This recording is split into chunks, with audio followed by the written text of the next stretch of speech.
Ukraine's President Volodymyr Zelenskyy says that new Russian attacks show that it is not moving towards, quote, real peace. Russia hit several Ukrainian regions overnight, just hours after the US announced it had reached separate truce agreements with Kyiv and Moscow. The deals were made during parallel talks in Saudi Arabia, but details on timing and conditions still need to be clarified. If it comes into force, the partial ceasefire would apply to the Black Sea. Well, to look a bit closer into a potential Black Sea truce, I'm now joined by the military analyst Marina Miron. Marina, what role has the Black Sea played in the Ukraine war from a military perspective? Good day, Gerhard. What we have to understand here, we have been observing the passivity of the Russian Black Sea fleet. So from the very beginning, the Russians had the upper hand when it comes to the naval power in the Black Sea. And the Black Sea was essentially also used, for instance, to help the Marine infantry land in the port of Mariupol at the very beginning of the war. However, the things have changed for the Russians, for the Russian Black Sea fleet, as the Ukrainian side started using missiles like Neptune to wreak some havoc on the Black Sea fleet. They also have used naval drones or unmanned surface vehicles. They have been quite successful in developing those asymmetric means, which can carry even torpedoes, in order to challenge the dominance of the Black Sea fleet, which had to essentially retreat from Sevastopol to Novorossiysk in order to save very expensive vessels that it was losing. Another role that it has played is obviously during combined strikes. So the Black Sea Fleet fields systems to shoot Caliber missiles. So that is another role that it has played. However, it hasn't been dominant. What is important when it comes to the Black Sea is the transport of grain from Ukraine outside of the Bosphorus Strait. So what would this Black Sea deal change about the war? Just the security of shipping lanes there? Well, it seems like a second take on the grain deal of 2022, July, the grain deal that has failed essentially because the Russian side was saying that one of the parts of the deal was not upheld. The Russian side has been accused by the West of taking too long to examine the vessels and delaying the shipment of grain. So there are accusations coming from both sides, and so this grain deal failed. Now what we're seeing, in addition to stopping attacks, that means that the Ukrainian side will have to stop all the activity on the Black Sea, meaning the use of drones, and also targeting any infrastructure such as a Kerch Bridge, for instance. Conversely, it would also mean that both the Ukrainians and the Russians get to export grain, and in the case of the Russians, fertilizers. But there is an important second part to that. It's not just about safety of passage and exporting fertilizers. For the Russians, they would have ships serviced in any port under the Russian flag. So there is a lift on this ban that is currently existing.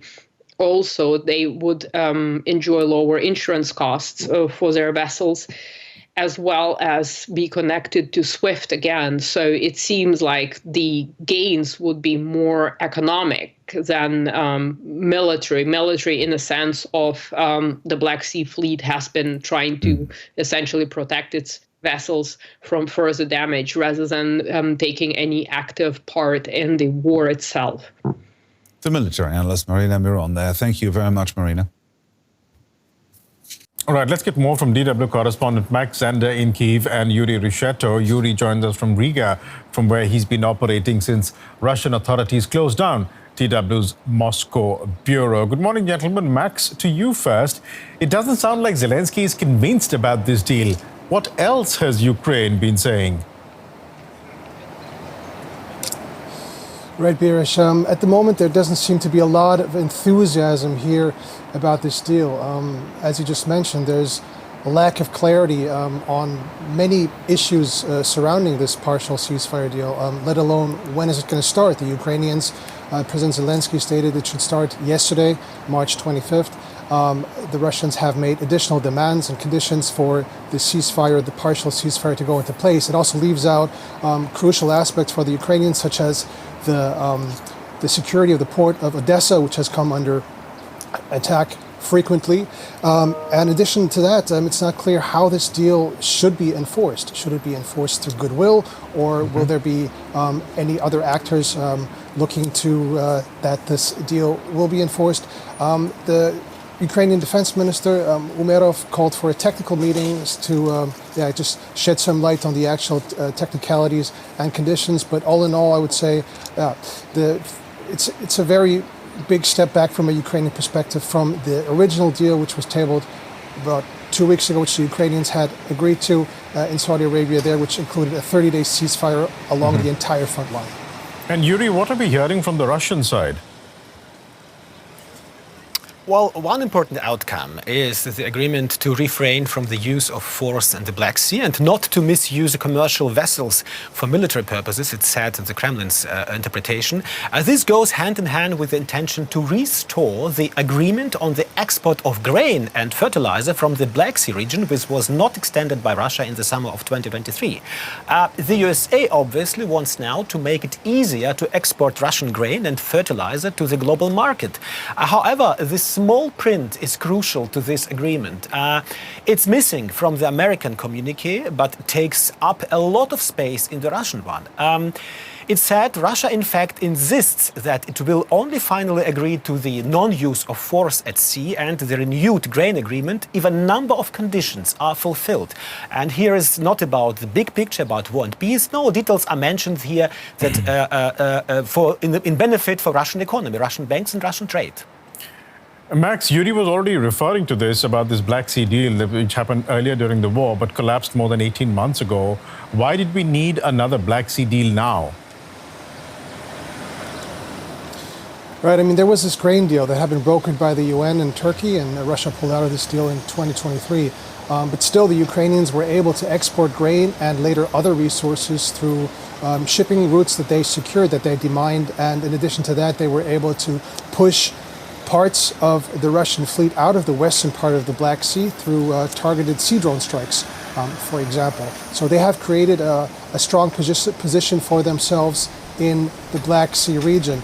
And this is likely one of the reasons why this partial ceasefire starts with the Black Sea here, because this could be in favor of the Russians. This would take some pressure off the Russian fleet, which had to withdraw to the eastern part of the Black Sea largely. And for the Americans, this could be something to write home about, something to communicate that progress had been made.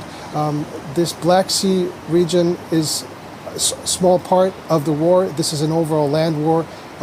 So this is likely seen as an easier thing to achieve. Yuri, Russia says that the deal will only come into force when some Western sanctions are lifted. How likely is it that that will happen? Well, look, some sanctions concern only Russian trade interests. Among other things, Russia is demanding that the state agriculture bank, Rossельхозbank, for example, be released from sanctions and reconnected to international payments transactions SWIFT. Companies that produce and export food and fertilizer are to be released from sanctions. Insurance transactions with these companies should also no longer be restricted. These demands are the same points that caused the failure of the previous agreement in 2023. They were rejected by the West at the time. The West didn't want to allow the Russian state to do business with foreign countries via a state-controlled bank again. So the difference between then and now, Birish, is that the Americans have now left the United Western line, let's call it that way, and are apparently willing to make far-reaching concessions to the Russians, regardless of the fact that this means agriculture products from occupied Ukrainian territories would be be coming to the world market. Max, are we any closer to ending this war after this week's talks in Riyadh? Well, as I just said, the majority of the fighting does not happen in the Black Sea, but on land. Let's wait if this partial ceasefire deal comes into place. Let's wait and see how long it lasts, if it's violated by either side or if both sides show goodwill. But from a Ukrainian perspective, right now, it seems that the Russians, President Vladimir Putin, is dragging his feet, trying to manipulate the American negotiators, trying to get better conditions for himself. We'll leave it there for the moment. DW correspondent Max Zander in Kyiv and Yuri Rushetto in Riga. Thanks very much.